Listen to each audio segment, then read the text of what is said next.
오늘 우리에게 주신 하나님 말씀 마태복음 17장 1절부터 13절까지 말씀입니다.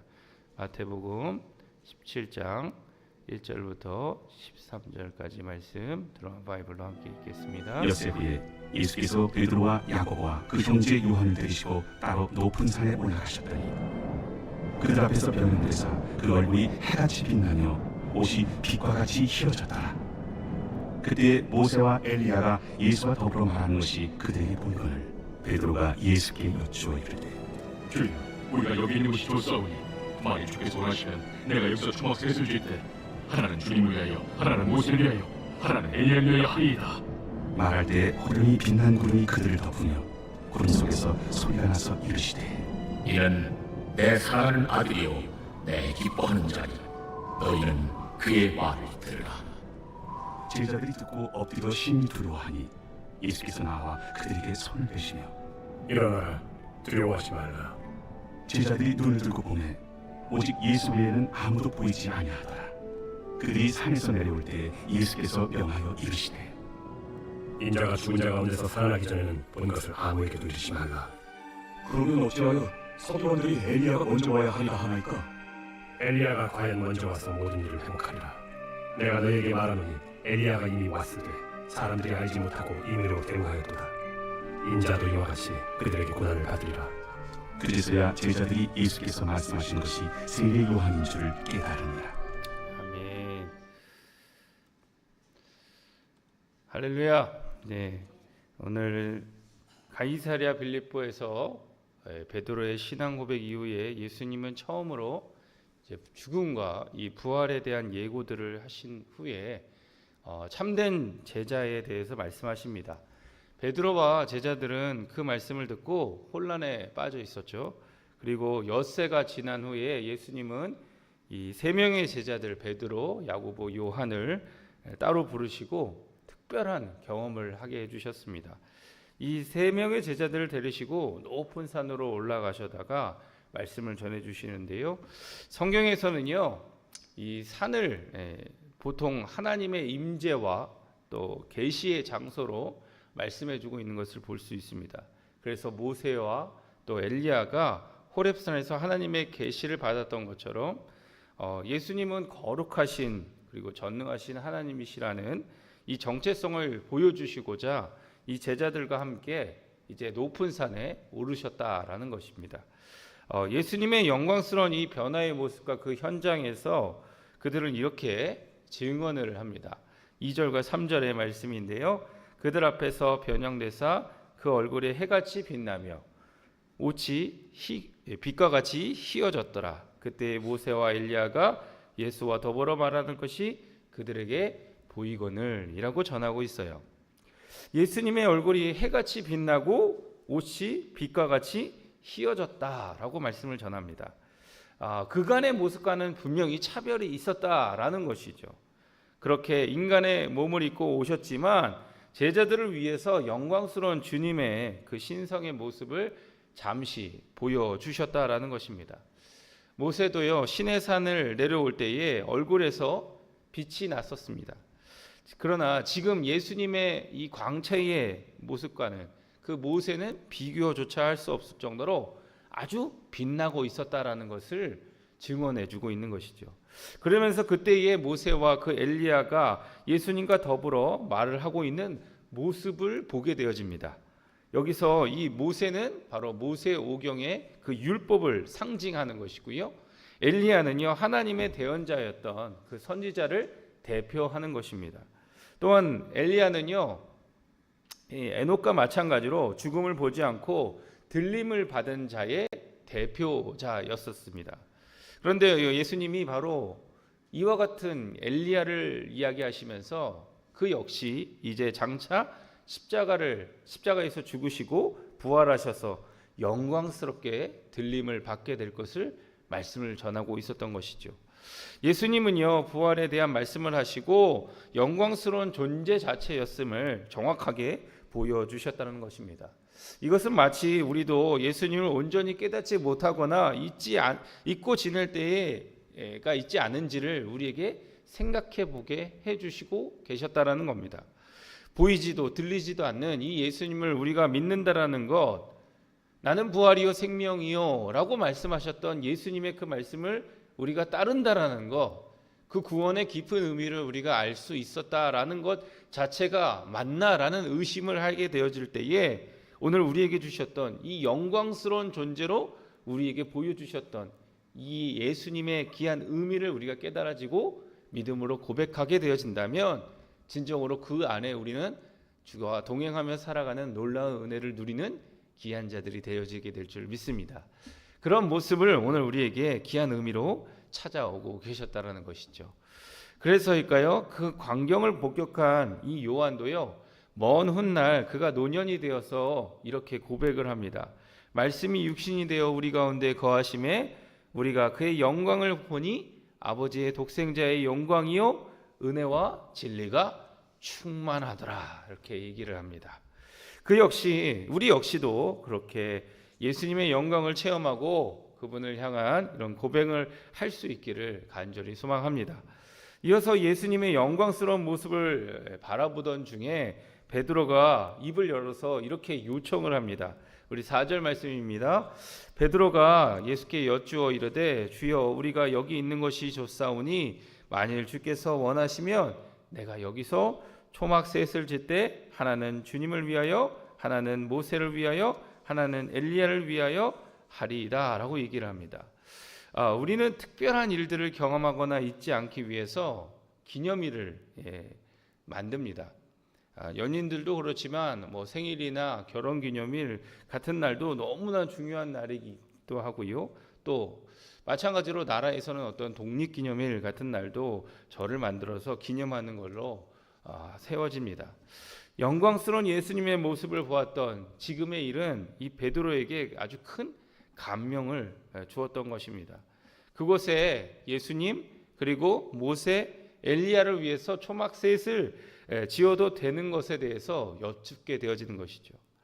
영광스러운 예수님을 목격한 베드로는요, 그것을 기념하고 싶었던 것입니다. 예수님은 먼저 십자가 고난을 받으셔야 하지만 베드로는 지금 그 영광스러운 순간에만 머물고 싶었던 거예요. 우리도 흔히 그렇지 않습니까? 너무나 기분이 좋고 너무나 이런 것들을 잊지 않게 하기 위해서 어떻게 하면 좋을까? 이대로만 살면 좋겠다.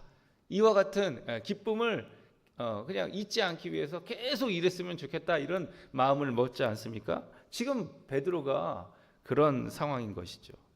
그는 아직 예수님의 십자가 고난의 길과 그의 사명에 대한 말씀을 온전히 깨닫지 못하고 있었던 것입니다.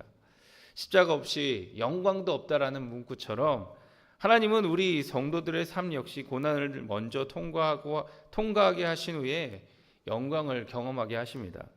베드로처럼 때로 영광만을 먼저 구하는 우리의 모습이 있다면 다시금 돌이켜서 주님의 십자가를 묵상해 볼 수 있기를 바랍니다.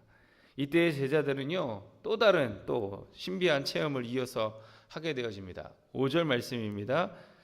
말할 때에 호련히 빛난 구름이 그들을 덮으며 구름 속에서 소리가 나서 이르시되 이는 내 사랑하는 아들이요 내 기뻐하는 자니 너희는 그의 말을 들으라 하시는지라.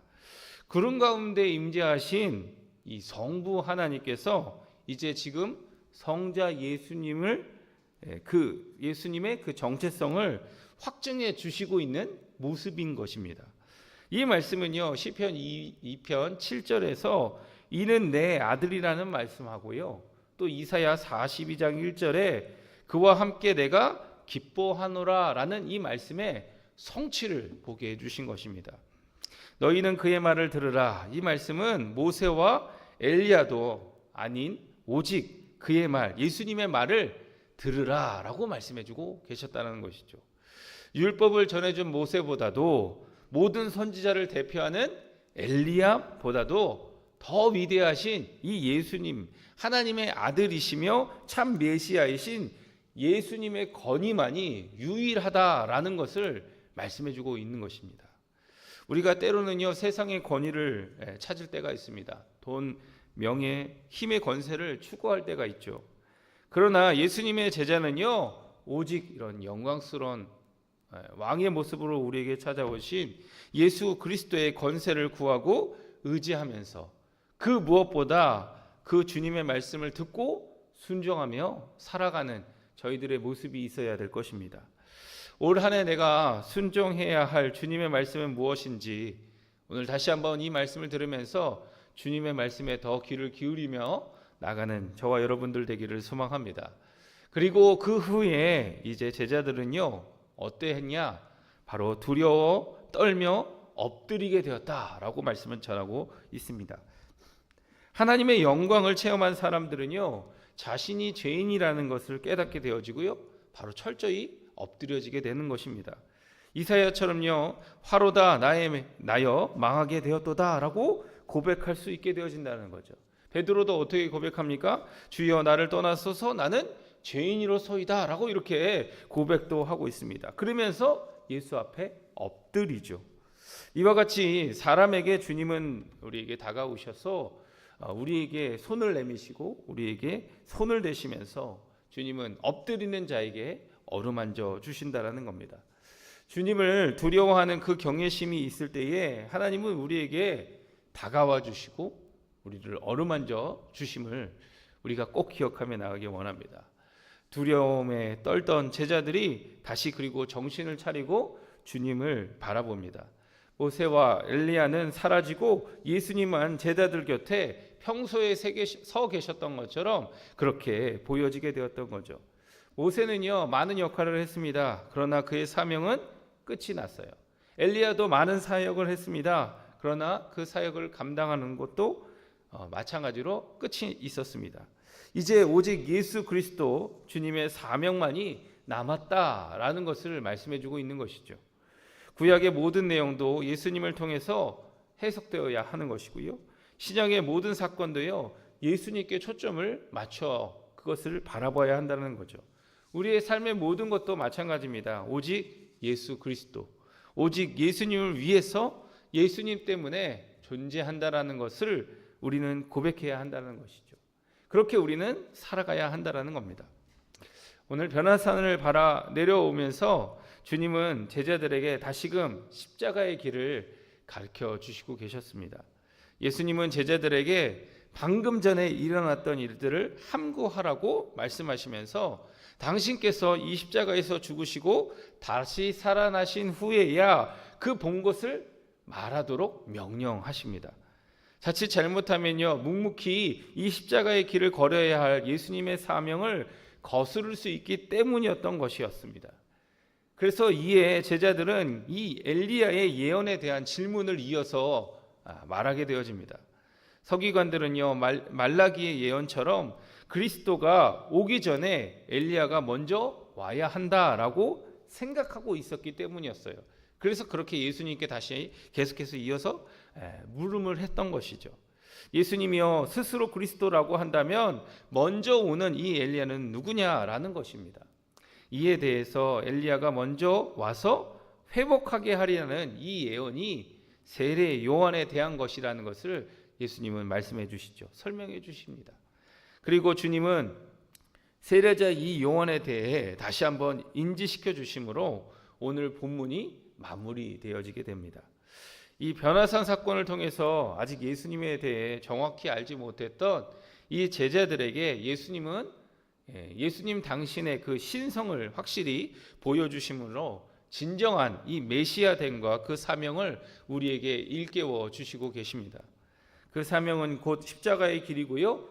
그 길 뒤에는 영원한 영광이 있다라는 겁니다. 우리도요 주님의 제자로서 오늘 하루 그리고 이 남은 우리의 인생을 그리스도의 고난에 동참해야 할 것입니다. 그리고 또한 그 가운데에 회개에 합당한 열매 또 희생과 순종의 열매를 맺으면서 주님께서 우리에게 맡겨주신 그 사명의 길을 우리도 걸어가야 할 것입니다. 주님이 보실 때 우리가 하는 일들은 모든 작은 일처럼 보일 수도 있습니다. 그러나 우리가 이 사명을 감당할 때에 이 내게 맡겨진 일들에 그저 충성할 뿐이다 라고 고백하시면서 우리 앞서서 우리가 찬양했던 그 찬양처럼 우리가 믿음의 귀한 선조들의 또 선배들의 그 길을 우리가 이어서 함께 충성되이 나가게 되어지면서 그 사명을 감당하면서 살아갈 때에 하나님께서 더욱더 크신 은혜로 우리에게 은총 베풀어 주실 것입니다. 그런 일들을 우리가 꿈꾸면서 코람되어 하나님 앞에서 각자에게 맡겨진 일에 또 나의 힘이 되신 그 여호와 하나님을 의지하면서 끝까지 충성하며 살아가는 저와 여러분들 모두가 되기를 간절히 소망합니다. 그렇게 우리가 함께 이 시간에 기도하며 나가기를 바랍니다. 우리 함께 기도드리시겠습니다. 은혜와 사랑의 하나님 감사합니다. 사순절 기간을 보내는 우리 가운데에 아들을 보내주시고 십자가 대속으로 구원해 주신 은혜에 감사를 드립니다. 주님은 제자들에게 영광스러운 모습을 보여주셨고 그 놀라운 임재 속에서 두려워 떨고 있었을 때에 그들을 어루만져 주셨습니다. 우리도 주님의 영광을 고백하기를 원합니다.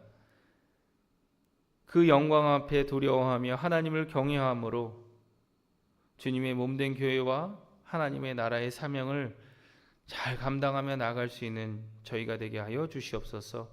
우리의 삶의 모든 순간마다 우리를 어루만져 주시는 주님의 손길을 또한 경험하며 그 도움을 받으며 더욱더 주님이 나의 힘이시며 내가 의지할 이심을 늘 고백하며 살아갈 수 있는 귀한 믿음의 고백들이 우리 가운데 계속해서 일어나게 인도하여 주시옵소서. 주님만이 우리의 모든 것 되십니다. 주 없이 우리는 살아갈 수 없습니다. 주님, 내게 보여주셨던 그 크신 은혜의 귀한 일들을 우리가 다시 한번 고백하오니 우리에게 맡겨진 그 귀한 사명까지도 이 고백 속에서 능히 감당케 하여 주옵소서.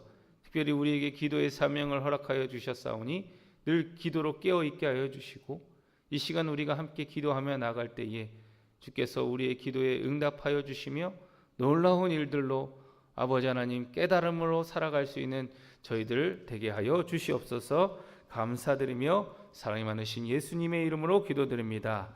아멘. 하늘에 계신 우리 아버지